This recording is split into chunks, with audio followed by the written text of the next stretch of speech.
this week, CBC News is looking at the changing face of Canadian immigration. Who gets in? The National's focus tonight, who are Canada's future miners? We're going under the surface and undercover with two very different stories.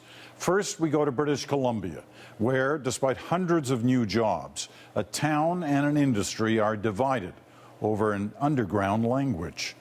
The CBC's Chris Brown has that story. In British Columbia's Northern Rockies, the town of Tumbler Ridge is at the epicenter of a fight over foreign labor. How are you? How are you? I'm fine, thank you. I'm fine, thank you. And you? These men are all experienced coal miners who've recently arrived from China. 14. They have almost no English language skills, but what they do possess, apparently, is an expertise missing in Canada. They know how to mine coal underground. Hui Ji Li, very nice. I'm Chris, very nice to meet you. Hui Ji Li is 24 years old. Come and have a seat. Yes. We want to know what you think of Tumbler Ridge. And for 4 years, he was an underground miner in northeastern China. His company, Chinese-owned HD Mining, has received permission to bring 200 temporary workers to Tumbler Ridge to begin developing an underground mine, and that's just the first wave. Other Chinese mining companies want to eventually import more than 2,000 coal miners from China to BC's north. Lee says he paid no recruiter's fees, just an internal transfer within his company that's the opportunity of a lifetime. Oh, I think it's great. I can fit the living here, and I have many friends now. But Canada's labour unions are most definitely not friendly. I think it's a debacle. To them, this amounts to running a Canadian mine with cheap labour from China, and they've declared war. I don't buy that we can't find people. I think in this case we didn't look for people, and the whole thing was a scam. The fight has left the people of Tumbler Ridge and their mayor caught in the middle, yet quietly cheering for the Chinese miners. We've seen them at our Remembrance Day ceremonies. I think we had a food drive for the food bank that they took part in. I think they're making great efforts to fit into the community, and the community is embracing them. Tumbler Ridge is a quintessential one-industry town, built 30 years ago to sell coal to Japan. When commodity prices crashed in the 90s, the place emptied out and homes were auctioned off. But then, prices and the mines bounced back, and China's steel mills became the hungry new customer for the region's coal. So now, for the first time in a long time, new subdivisions are springing up in Tumbler Ridge, including a $15 million investment to house the foreign workers from China. Compared to the camp I'm living in, it's awesome. With dozens more miners set to arrive any day now, contractor Hank Ron is pushing to complete the project. For every miner that's underground, there's going to be 4 or 5 spin-off jobs above ground. Like for Tumbler Ridge, for BC, for Canada.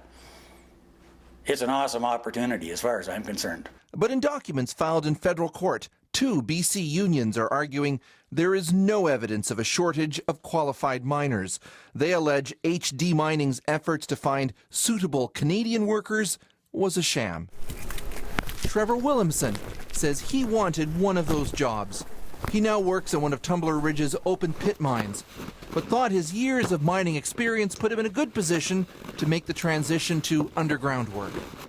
Figured the opportunity for me to start it, to learn, to be trained, would have been perfect for it. What happened? Nothing. I had an interview and it lasted about 10 minutes. Other than that, there was nothing that followed through with it. He says when he asked about the premium for working underground, he says the company didn't have an answer. There are bonuses to get people to go underground because it's so much more of a high-risk job. That was one thing that keened in my head, like extra money, but they didn't have any answers for that. And that struck you as odd? Yeah, that was the other thing too. Like, to me, they didn't have any answers for any of those kind of questions. In this particular mine, 315 Canadians applied for jobs. Not one of them qualified. And then if you look at the qualifiers, you had to speak Mandarin to get a job there. Well, it kind of narrows it down to a pretty small percentage of Canadians. The company says Mandarin was not a requirement for the 200 underground jobs.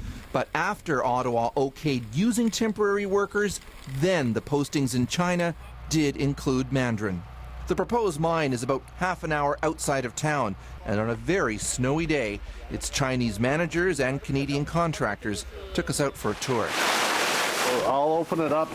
That's point zero of the underground mine. This is the very beginning of it right here. Very beginning. You come back in 2 years' time, you'll be able to drive down there on one of their little carts and see it all. It's pretty wild, man.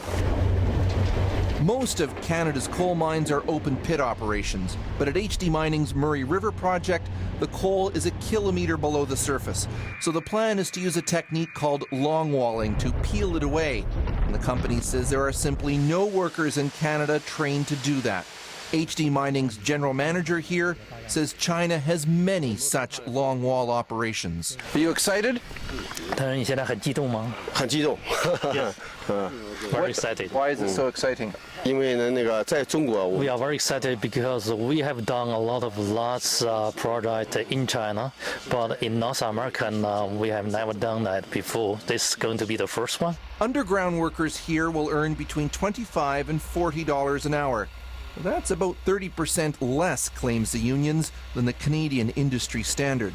But Lee insists he's not cheap labor. I'm making $32 an hour.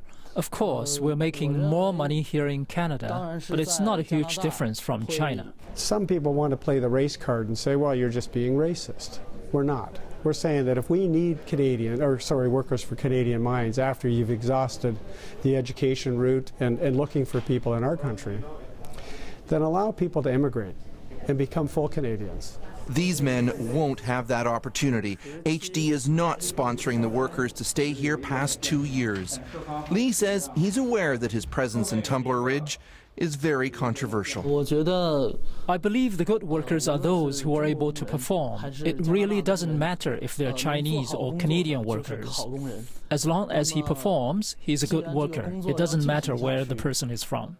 Ottawa is now reviewing the temporary foreign workers program as a result of this case and other complaints across the country about misusing workers from abroad. But Hank Rom believes in a region that's often had trouble getting people to move here, few will complain about missing out on these jobs. I don't have a problem with the Chinese doing the underground work. Just my opinion, but I got no intention of going down there. They asked me if I would come for a tour when they open it up, and I said, yeah, as far as the flashlight shines in from the mouth of the tunnel. So, as they await the outcome of the court case and the federal review, Lee and the rest of the miners say they want to focus on getting settled in. My first wish is to make more Canadian friends. Second is to make more money, and I don't have a girlfriend. I'd like to look for one here. Thank you very much. It's a relationship Tumbler Ridge hopes will flourish too. The town, its coal, and the miners from China. Chris Brown, CBC News, Tumbler Ridge. Now, as Chris said, the miners at Tumbler Ridge are temporary foreign workers. About 300,000 live in Canada, most in one of 3 provinces. As of last year, Alberta employed almost 1 in 5. Nearly a quarter of the others called British Columbia their temporary home. Ontario had the highest number, more than a third of the total. But some foreign recruiting companies are not completely above board.